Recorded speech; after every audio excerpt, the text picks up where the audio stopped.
ሰላም ጤና ይስጥልን ውድ የቻናላችን ተከታታዮች የፕሮግራማችን ቤተሰቦች፣ ይህ አብዲራዋ ቲዩብ ነው። ፕሮግራማችንን ላይክ በማድረግ እንዲጀምሩ፣ አዲስ የሆናችሁ ሰብስክራይብ በማድረግ ለዚህ ቻናል ቤተሰብ እንድትሆኑ፣ እንዲሁም ይህንን ፕሮግራም ከሀገር ውጭ የምታደምጡ ውድ የቻናላችን ተከታታዮች የሁሉ ጊዜ ድጋፋችሁን በሱፐር ታንክስ እና ሱፐር ስቲከር ድጋፍ እንድታደርጉ በአክብሮት እየጋበዝን ዛሬ በቦክሲንግ ዴይ ብቸኛ ጨዋታ አርብ የሚደረግ የምሽት ጨዋታ ይኖረናል። በእንግሊዝ ፕሪሚየር ሊግ ማንቸስተር ዩናይትድ በሜዳውና በደጋፊው ፊት የኤዲ ሃውን ኒውካስል የሚያስተናግድበት ጨዋታ ዛሬ በብቸኝነት በቦክሲንግ ዴይ ብቸኛ ጨዋታ ዛሬ ምሽት የሚደረግ ይሆናል። በዚህ ጨዋታ ዙሪያ እስቲ የተወሰኑ ነጥቦችን ቅድመ ጨዋታ ግምገማ እናድርግ። ትናንትና ብሩኖ ፈርናንዴዝን ብቻ ትኩረት ያደረገ በማንቸስተር ዩናይትድ ዙሪያ የሰራ ነው ፕሮግራም አለ። እሱ መለስ ብላችሁ እንድታደምጡ እየጋበዝን የዛሬው ትኩረታችን እንግዲህ የሁለቱ ክለቦች ወቅታዊ ሁኔታ፣ በዚህም ወቅት መገናኘታቸው፣ የትኛው ቡድን የተሻለ አድቫንቴጅ አለው፣ የትኛው ቡድን ይህን ጨዋታ የማሸነፍ ጥንካሬ ላይ ነው የሚገኘው የሚለውን እስቲ በተወሰነ መልኩ እንመልከት። በተለይ ኦፕታ ከሰጠው ግምት መነሻ ስናደርግ 39.2% የማንቸስተር ዩናይትድ የማሸነፍ ሬት በጣም ከፍ ብሎ በዚህ ጨዋታ ኒውካስል ያሸንፋል የሚለው ሬት ደግሞ 34.5 ሆኖ የተቀሩት በአቻ ውጤት ይጠናቀቃሉ የሚል ግምት አስቀምጧል። እንዴት የሚለውን ጉዳይ እንመለከታለን። ብሩኖ ፈርናንዴዝን ጨምሮ ያለ 7 ተጫዋቾች ዛሬን ፈታኙን ኒውካስልን ለማድረግ የተዘጋጁት የሩበን አሞሪም ማንቸስተር ዩናይትድ ይህን ፈተና እንዴት ይሻገራሉ? በተለይ ባለፉት ሪከርዶች ከተመለከትን ዩናይትድ በቦክሲንግ ዴይ በእንግሊዝ እግር ኳስ ያለፉትን 3 ጊዜ ከኒውካስል ጋር የተገናኙበትን ጨዋታ በድል ተወጥቷል። 3ቱንም ማንቸስተር ዩናይትዶች። የኤዲ ሃው ኒውካስል ወደ ኦልድ ትራፎርድ ሲመጡ ባለፉት 34 ግንኙነቶች 2 ጊዜ ብቻ ነው ኒውካስል ማንቸስተር ዩናይትድን ማሸነፍ ይቻሉ። እነዚህን ሪካርዶች እንግዲህ ከግምት ውስጥ በማስገባት የዩናይትድ በኒውካስል ላይ ያለው የስነልቦና የበላይነት፣ የአእምሮ ጥንካሬ፣ ለትልቅ ጨዋታ የሚሰጡትን ግምት ትኩረት በመስጠት ነው እንግዲህ በማንቸስተር ዩናይትድ የማሸነፍ ፐርሰንት ከፍ ብሎ ኦፕታ ጉዳዮችን መተንተን የጀመረው። በኒውካስል በኩል ስንመለከት ውጤትን የማስጠበቅ ጨዋታን አሸንፎ የመውጣት ጥንካሬ ከኒውካስሎች ጋር በዘንድሮ ሲዝን ፈተና የሆነበት የተለየ የኒውካስል ድክመት ተደርጎ የሚነሳ ነው። ታዲያ እነዚህን ጉዳዮች እስቲ በተለያየ መልኩ እንመልከት። ግን ወደ ጨዋታ ግምገማ ከመግባታችን በፊት ባለፈው ሳመር በዚህ በተጠናቀቀው የ2025-26 የውድድር ዓመት ከመጀመሩ በፊት በነበረው የሳመር የዝውውር መስኮት ማንቸስተር ዩናይትድ እና ኒውካስል በተጫዋቾች ዝውውር ላይ ከፍተኛ ፉክክር ካደረጉ ክለቦች መካከል ግንባር ቀደም የሚጠቀሱ ናቸው። ለምሳሌ ኒውካስሎች የመጀመሪያ ኢላማቸው የነበረው በቀኝ ክንፍ የመጫወቻ ቦታ ላይ ብራያን ምቤሞን ተቀዳሚ ምርጫቸው ነበር። ማንቸስተር ዩናይትዶች ነጠቋቸው። ከዛም በኋላ ጆዋው ፔድሮን ቀደም ብለው ሜይ ላይ ማናገር ጀመሩ። ማርች ላይ በጆዋው ፔድሮን ለማስፈረም ፍላጎት ነበራቸው እና ይህን ተጫዋች ለማስፈረም ጥረት ተደርጎ ሳይሳካላቸው ሲቀር ጆዋው ፔድሮን ለማስፈረም የተጓዙበት ርቀት ውጤታማ ሳይሆን በዝውውሮች በተደናቀፉበት ወቅት ወይም ፕላናቸው ላይ እንከን በገጠማቸው ወቅት ትኩረታቸው የነበረው በቀጥታ ወደ ማቲያስ ኩኛ ነበር። በፍጥነት ማንቸስተር ዩናይትድ ይህንንም ተጫዋች ነጠቃቸው። ነገር ግን ትልቁ ትኩረት የነበረው የሂጎ ኤኪቲኬ ዝውውርን ሊቨርፑል በፍጥነት ካጠናቀቀ በኋላ የኒውካስሎች ሁሉም አቅም የድርድር የመጨረሻው ስቴጅ ድረስ አሟጠው ድርድራቸውን ተጠቅመው በበርካታ ጉዳዮች ለማሳመን ረጅም ርቀት የተጓዙ ተጫዋች ቤንጃሚን ሼሽኮ ነው። ዛሬ እንግዲህ በቀያይ ሰይጣኖች መለያ ላይ የሚገኘው ይሄ ስሎቬኒያዊ አጥቂ ወደ ኒውካስል ይመጣል የሚል ከፍተኛ ግምት ነበር። ነገር ግን ማንቸስተር ዩናይትድ ከኢምቤሞና ከማቲያስ ኩኛ ዝውውር በበለጠ የድርድርም ይሄ የክለብን ብራንድ የመጠቀም አቅምን በዝውውር ላይ ያሳዩበት ቴክኒካዊ የመደራደር አቅም ከኒውካስል ባነሰ ክፍያ ነገር ግን በተሻለ የመደራደር አቅምና የተጫዋቾች የማማለልና ውሳኔን የማስቀየር አስደናቂ ስራ ተሰርቶ ነው እንግዲህ ኒውካስሎችን አሸንፈው ቤንጃሚን ሼሽኮን ያስፈረሙት። ነገር ግን ሼሽኮ ከመጣ በኋላ አንደኛ የቅድመ ውድድር ጊዜ ዝግጅት በበቂ ሁኔታ ለማድረጉ የፊትነስ ደረጃው ከዛም በኋላ ጉዳት ማስተናገዱ ተጫዋቹ በፍጥነት ሊጉ ላይ ተጽዕኖ እንዲፈጥር እንደ ጎተተው ይታወቃል። ተጫዋቹን እንግዲህ አዳፕት አድርጎ በፍጥነት ሪያክት አድርጎ ለዩናይትድ አስፈላጊና ወሳኝ ተጫዋች መሆኑን ለማሳየት እስካሁን ድረስ ተጫዋቹ ፔኔትሬት አድርጎ ነጥሮ ለመውጣት የሚያስችል ብቃትን በልዩነት ለማሳየት ጊዜ ለመላመድ ጊዜ እየፈጀበት ነው የሚገኘው እና ኒውካስሎች ቢያገኙት ሼሽኮ በኒውካስል ቤት ምን ይጠብቀው ነበር? አሁን በዩናይትድ ቤት እንግዲህ ስኬታማ ነው አይደለም ለማለት እንኳን ተጫዋቹ የሚያገኘው ደቂቃ፣ የሚጫወትበት መንገድ፣ የቲሙ ውጤት እነዚህ ጉዳዮች ሁሉ ተጽዕኖ አላቸው። ነገር ግን የሼሽኮ ዝውውር ካሁን በኋላ ነው በሙሉ ትኩረት መታየት የሚጀምረው። አሁን በፊትነሱ ደረጃ ላይ ተገኝቷል። በየጨዋታዎች እየተሰለፈ ነው። ደቂቃዎችን እያገኘ ነው። አሁን ተጫዋቹ ከጉዳት ከተመለሰበት ጊዜ አንስቶ የሆነ ከፍታ የማሳየት ግዴታ ውስጥ የሚገባበት ወቅት ነው። ስለዚህ ይሄ ጨዋታ የሚደረገው በቤንጃሚን ሼሽኮና በኒኮ ቮልትማደ መካከልም የሚደረግ ጦርነትም ነው። ኒውካስል ባለፈው ሳመር እንደ ቡድን ከተመለከታችሁት እንደ ኒውካስል የተበደለ አሳዛኝ ቡድን የለም። በርካታ እንግሊዝ ክለቦች ተጫዋቾችን በኒውካስል ምልመላ በኒውካስል እቅድ ውስጥ የተያዙ ተጫዋቾችን በገበያ ላይ እየተከታተሉ ከኒውካስል ጋር በተፎካከሩበት ዝውውር ሁሉ እያሸነፉ ነበር። ከነ ሂጎ ኤኪቲኬ ጀምሮ የራሳቸውንም ተጫዋች ጭምር አሌክሳንደር ኢሳቅን መጠበቅ ባልቻሉበት የዝውውር መስኮት ኒውካስሎች አንገት ደፍተው ነበር። አማራጫቸው አንሶ ፍላጎታቸው ተገድቦ ድርድርን የማድረግ ጥንካሬ በስፖርቲንግ ዳይሬክተር እጦት በክለቡ ቴክኒክ ዳይሬክተሮች የተቀናጀ ስራ የመስራት አቅም መውረድ ምክንያት ኒውካስሎች ብዙ ተበድለዋል።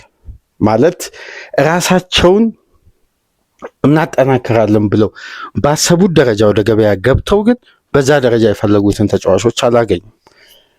ነገር ግን ከአብዛኛው ቅድመ ሁኔታ ስንመለከት ከአብዛኛው አንግል ከሌሎች ክለቦች ከኒውካስል ከነጠቋቸው ተጫዋቾች ሂጎ ኤኪቲኬን እናውጣና ሌሎች ክለቦች ከኒውካስል የነጠቋቸውን ተጫዋቾች በምን አይነት መልኩ እየተጠቀሙ ነው? ኒውካስል በሳመር የዝውውር መስኮት ላይ አቅዶ ያላስፈረማቸው ተጫዋቾች በርካታ ናቸው ስንል ነበር። ነገር ግን ባስፈረሟቸው ተጫዋቾች ውጤታማነት ከተመለከትን እንደ ኒውካስል እያተረፈ ያለ ቡድን የለም። ለምሳሌ የመጀመሪያ ተጠቃሽ ተጫዋች የሚሆነው ጀርመናዊው ኒኮ ቮልትማደ ነው። 7 ግብ ያስቆጠረ ከሌሎች አጥቂዎች ከሂጎ ኤኪቲኬ በመቀጠል አዳዲስ ፈራሚዎች እንግዲህ በየክለባቸው ተጽዕኖ በመፍጠር በሚል ፈጣን ምላሽ በመስጠት የተሻለ የግብ የማስቆጠር ሪከርድን ይዞ የጀመረ ገና ወጣት ብዙ የሚጠበቅበት ጀርመናዊ አጥቂ ነው። ይሄ ተጫዋችና የቤንጃሚን ሼሽኮ የዝውውር ሂደት የነበረበት ወቅት በጣም አስገራሚ አጋጣሚ ነው። ምክንያቱም ሼሽኮን መግዛት የመጀመሪያ ፕላን የነበራቸው ኒውካስሎች ያላቸውን አቅም በሙሉ ተጠቅመው እስከ 89 ሚሊዮን ፓውንድ ገደማ ድረስ 5 ሚሊዮን ፓውንድ ለተጫዋቹ ጉርሻ እስከ ማቅረብ የደረሱበት ሁኔታ ነበር። ነገር ግን ማንቸስተር ዩናይትድ ተጫዋቹን በተገቢው ክፍያ የውል ማፍረሻውን ከፍለው ተጫዋቹን አስማምተው ወደ ኦልድ ትራፎርድ ሲያመጡ በገበያ ላይ የሚገኝ የመጨረሻ አማራጫቸው ኢሳቅን ማቆየት አልቻሉም። ኤኬቲኬን ማምጣት አልቻሉም። ሼሽኮንን በተመሳሳይ ጆዋው ፔድሮን፣ ኢምቤሞን በርካታ ተጫዋቾችን ነው ኒውካስሎች ያጡት። ግን የመጨረሻ አማራጫቸው የነበረው ወደ ባየር ሙኒክ የመዘዋወር እድሉ 97-98% ሰፊ የነበረው ኒኮ ቮልትማደ ስቱትጋርትና ሙኒክ መካከል የተደረገው ድርድር በስምምነት አለመጠናቀቁን ተከትሎ ይህን ተጫዋች አስፈረሙ። ነገር ግን ኒውካስሎች አጥቂ አምጥተው በስኬት ከጀመሩ ክለቦች መካከል ምናልባት በሁለተኛ ደረጃ የሚቀመጥ ክለብ ነው። ዛሬ እንግዲህ በሜዳ ላይ የምናየው ካሜሮች እንዳለ የሚያተኩሩት ቮልትማደንና ሼሽኮን ይሆናል። በዛሬ ምሽቱ የቦክሲንግ ዴይ ብቸኛ ጨዋታ። በዚህ ጨዋታ እንግዲህ ማን የዘንድሮ ፊርማን የግማሽ የውድድር ዓመትን የመጨረሻ ጨዋታን በብቃት ያጠናቅቃል የሚለው ጉዳይ ከወዲሁ ትኩረት ይስባል። ነገር ግን በሁለቱ ክለቦች መካከል ስላለው አንዳንድ ጉዳዮች እስቲ እንወያይ። በተለይ የማንቸስተር ዩናይትዶች በኒውካስል ላይ ያላቸው ጥንካሬ፣ በተለይ ደግሞ በኦልድ ትራፎርድ ዩናይትድ በዚህ ፕሪሚየር ሊግ አዲስ ፎርማትም በቀድሞም በሁሉም በቦክሲንግ ዴይ ካደረጓቸው ጨዋታዎች ውስጥ 22ቱን በማሸነፍ በዚህ ኮምፒቲሽን ብቸኛ ባለታሪክ ቡድን ነው። ኒውካስል ደግሞ በዚህ በቦክሲንግ ዴይ በሚደረጉ ጨዋታዎች በርካታ ሽንፈትን በማስተናገድ ከ1 እስከ 10 የሚገኙ ክለቦች ውስጥ የሚገኝ ነው። 16 ጊዜ ሽንፈት በማስተናገድ ኤዲሃው የኒውካስል አሰልጣኝ ሆነው ከተሾሙ በኋላ እንኳን በቦክሲንግ ዴይ ካደረጓቸው ጨዋታዎች ውስጥ ተከታታይ ጨዋታ ወይም በአሰልጣኝነት ከበርንማውስ ጀምሮ ባደረጓቸው 13 የቦክሲንግ ዴይ ጨዋታዎች ውስጥ ማሸነፍ የቻሉት 5 ነው። የተቀሩትን ሁሉ ተሸንፈዋል። ስለዚህ ይሄ ቀላል የሚባል ሪከርድ አይደለም። ዩናይትድ አሁን ላይ 7ኛ ደረጃ በ26 ነጥብ በንጹህ 3 ግብ 7ኛ ደረጃ ላይ ነው የሚገኘው። ኒውካስል 11ኛ ላይ ነው የሚገኘው በ23 ነጥብ በአንድ ንጹህ ጎል። የዛሬው ጨዋታ በአንገብጋቢነት ዩናይትድ የማሸነፍ ግዴታን ይዘው ነው ወደዚህ ጨዋታ የሚመጡት። ምክንያቱም በቪላ ተሸንፈዋል። ከዛ በፊት ደግሞ ከበርንማውዝ ጋር ነጥብ ጥለዋል። ዩናይትድ ተከታታይ ጨዋታዎች ላይ መጣል የሌለባቸውን ነጥቦች እየጣሉ ነው የመጡት። የቪላው ጨዋታ እንደው በተጠበቀው ደረጃ እኮ የቪላ ከፍተኛ ብልጫ አልተስተዋልም። ዩናይትድ የተሻለ ቡድን ነበር። ነገር ግን የተገኙ አጋጣሚዎችን በመግደል የተሻለው ክለብ ቪላ ስለነበር 3 ነጥቡን ይዞ መውጣት ቻለ። በርንማውዝም ያገኙትን አጋጣሚዎች ሁሉ ገደሉ። ዩናይትድ አባካኝ ነበር፣ ዋጋ ከፈሉበት። አሁን የኒውካስል አይነት ጨዋታ ደግሞ የበለጠ አስቆጪ የሚያደርገው ይሄ ክለብ አስቶን ቪላ አሁን ላይ ከሚገኝበት ፎርም አንጻር ከተመለከትን የኒውካስል ፎርም በረጅም ርቀት ወደኋላ ያለ ፎርም ነው። ለምሳሌ ከዊኒንግ ፖዚሽን ላይ ከአሸናፊነት ቦታ ላይ ነጥብ በመጣል በፕሪሚየር ሊጉ በዚህ ወቅት ባለፉት ጨዋታዎች እንደ ኒውካስል በርካታ ነጥብ የጣለ ክለብ የለም። እየመራ ነጥብ በመጣል 18 ነጥብ የጣለ ክለብ የለም። በደንብ እዚህ ጋር መመልከት ያለብን ኒውካስል 18 ነጥቦችን እየመራ ነበር፣ የማግኘት አድቫንቴጅ ነበር። እነዚህን 18 ነጥብ ኒውካስል ቢያገኝ እንበልና ከዊኒንግ ፖዚሽን ላይ ያጣቸው 18 ነጥቦችን ቢያገኝ አሁን ላይ በሊጉ በ41 ነጥብ በሊጉ አናት ላይ ይቀመጥ ነበር። ኒውካስል እየመራ 18 ነጥብ አጥቷል በዘንድሮ ሲዝን። እያንዳንዱን ጨዋታ መመልከት እንችላለን። አርሴናልን በሴፕቴምበር ወር 1-0 እየመራ 3 ነጥብ አጡ። ዌስትሃምን እየመሩ 3 ነጥብ አጡ። ብሬንፎርድን እየመሩ 3 ነጥብ አጡ። ማርሴን ቶትናምን ከቶትናም ጋር አቻወጡ እና 2 ነጥብ ጣሉ። ከቼልሲ ጋር እየመሩ ነጥብ ጣሉ። እነዚህን ጨዋታዎች በሻምፒየንስ ሊግ ከሌቨርኩዘን እና ከማርሴይ ጋር። ስለዚህ የዘንድሮ የኤዲሃው ቡድን አንደኛና ዋነኛ ትልቁ ክፍተት ከዚህ ቀደም ከአርሴናል በመቀጠል ስለ ቤስት ዲፌንስ ከተነሳ የኤዲ ሃው ቡድን ማስቆጠር ብቻ ሳይሆን ግብም አይቆጠርበት በጣም ሶሊድ የሆነ የመከላከል ስትራክቸር ያለው ነው። የነ ፋቢያን ሼር እነ ቦትማን፣ ትሪፐር፣ ሊቨርሜንቶ፣ ሃል፣ በርን እነዚህ ተከላካዮች የተዋሃዱበት ጥንካሬ ከፍ ያለ ነው። የዘንድሮ ቡድን ውስጥ ግን አማካዩ ለተከላካዩ የሚሰጠው ሽፋን በአካል ብቃት ደረጃ ፊት ሆኖ ነገር ግን በተጋጣሚ ቴክኒካሊ ዶሚኔት የሚደረግበት በተለይ በአብዛኛው ሁለተኛ 45 ኒውካስል ጨዋታን ማኔጅ ለማድረግ ኢንጌም ማኔጅመንቱ ተናክቷል። ባለፈው ሳምንትም እንደተመለከት ነው። ስለዚህ የኤዲ ሃው ቡድን በዛ ጥንካሬ በዛ የማሸነፍ አእምሯዊ ዝግጁነት 90 ደቂቃ የማድረግ አቅሙ አሁን ላይ እየተጓደለ መጥቷል። የቼልሲ ጨዋታ በቂ ማሳየን። ቼልሲ እንዴት ነበር ሁለተኛ 45 ያለፈው ሳምንት 3-2 ማሸነፍ ነበረበት። የነ ጋርናቾ የነ ጆአዎ ፔድሮ በርካታ ኳስ አባክ ነው እንጂ የማሸነፍ እድላቸው በጣም ሰፊ ነበር። ስለዚህ የዛሬው ጨዋታ ዩናይትድ በራሱ እድልም የሚወስነው ጨዋታ ነው። አንደኛ ሆም አድቫንቴጅ ነው። ሁለተኛ በእያንዳንዱ የፕሪሚየር ሊግ ጨዋታ ባደረጉበት ተጋጣሚ ላይ በሁሉም ቁጥሮች የተሻሉ እየሆኑ እያጠናቀቁ ነው። በአብዛኛው ጨዋታዎች ለምሳሌ በሊጉ በዘንድሮ ሲዝን ከሊቨርፑል በመቀጠል በርካታ ሙከራ ያደረገ ክለብ ማንቸስተር ዩናይትድ ነው። እንዲሁም በሊጉ ከፍተኛ ኤክስፔክትድ ጎልን ክሬት ያደረገው ክለብ ማንቸስተር ዩናይትድ ነው። በርካታ ኢላማቸውን የጠበቁ ሙከራዎችን ያደረገ። እነዚህን ጉዳዮች ስናይ ግብን የማስቆጠር እድልን የመጠቀምን አቅም ክሊኒካል የመሆንን ኳሊቲ ዛሬ ማንቸስተር ብሩኖ በሌለበት ከሼሽኮና ከማቲያስ ኩኛ ቡድኑ ይፈልጋል በፊት መስመር በኩል። ስለዚህ ማንቸስተር ዩናይትድ በራሳቸው የመወሰንን እድል ይዘው የሚገቡበት ጨዋታ ነው። ነገር ግን በቦክሲንግ ዴይ ኒውካስል ከሜዳ ውጪ ባለፉት ጨዋታዎች ባደረገበት እንደ በቅርብ ዓመት ውስጥ በ2022 በቦክሲንግ ዴይ ሌስተርን ያሸነፉበት ጨዋታና አምና ዲሴምበር 30 በኦልድ ትራፎርድ ማንቸስተር ዩናይትድን 2-0 ያሸነፉበት ነው። በዚህም ወቅት በአለፉት ግንኙነቶች በቦክሲንግ ዴይ ከተደረጉ ጨዋታዎች ውስጥ በሁለቱ ክለቦች መካከል በተደረገው 34 የኒውካስል አዌ ጌሞች ውስጥ በቦክሲንግ ዴይ እና በኒው ይር ኢቭ ላይ የተደረገ ጨዋታ ኒውካስል ያሸነፈው 2 ጊዜ ነው። 6ቱን አቻ ወጥቷል። 26ቱን ኒውካስል ተሸንፏል። ይህ ሪከርድ ቀላል የሚባል አይደለም፣ ከባድ ሪከርድ ነው ለኤዲ ሃው።